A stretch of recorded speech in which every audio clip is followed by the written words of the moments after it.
C'est l'heure de votre Flash Info. Bonjour à tous. Nous sommes le mercredi 19 avril. Voici l'essentiel de l'actualité.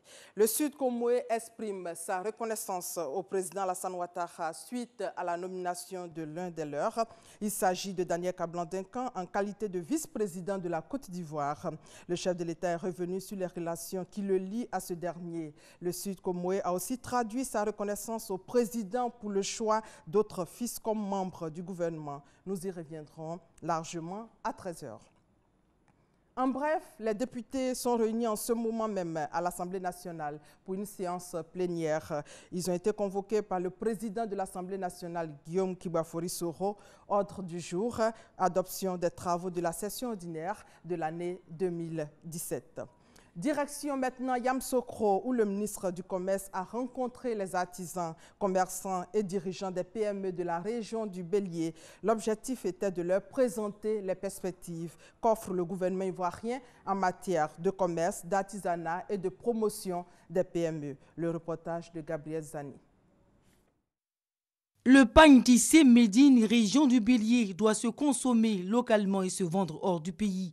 Souleymane Diarra-Souba, le ministre du Commerce, ici face aux artisans, commerçants et dirigeants des PME de la région du Bélier. Une rencontre tenue ce samedi 15 avril à la salle des fêtes de Yamoussoukro, à la faveur de Pakinou avec pour thème industrie du pain traditionnel et émergence de nos régions. Nous avons voulu, compte tenu du thème qui concerne le pain dans nos régions, nous avons invité tous les artisans de toutes les régions qui produisent le pain en Côte d'Ivoire, pour les encourager, les féliciter, pour qu'ils puissent participer effectivement et de manière pérenne à une telle manifestation et d'être visibles sur le plan national. Sortir de l'informel et contribuer à l'amélioration du PIB. Voici la vision qui sous-tend les perspectives du gouvernement en matière de promotion de l'artisanat.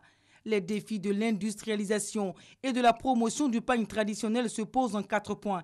La conquête de nouveaux marchés, la sécurisation des approvisionnements en fibres de coton, la certification de la qualité du pain et le recasement des tisserands dans des espaces de travail améliorés. Je voudrais vous rassurer de ce que les actions que nous avons commencé à réaliser sont concrètes et permettront à brève échéance de renforcer les capacités de l'ensemble des acteurs, de moderniser le secteur en vue d'accroître sa contribution au PIB.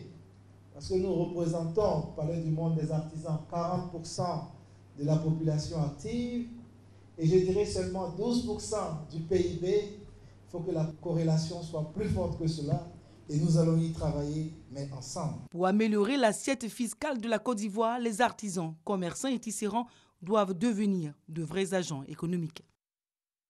Hors de nos frontières, en République démocratique du Congo, les Nations Unies ont annoncé la libération des 16 membres de la mission de maintien de la paix prise en otage mardi dans l'est du pays par une centaine de réfugiés sud-soudanais.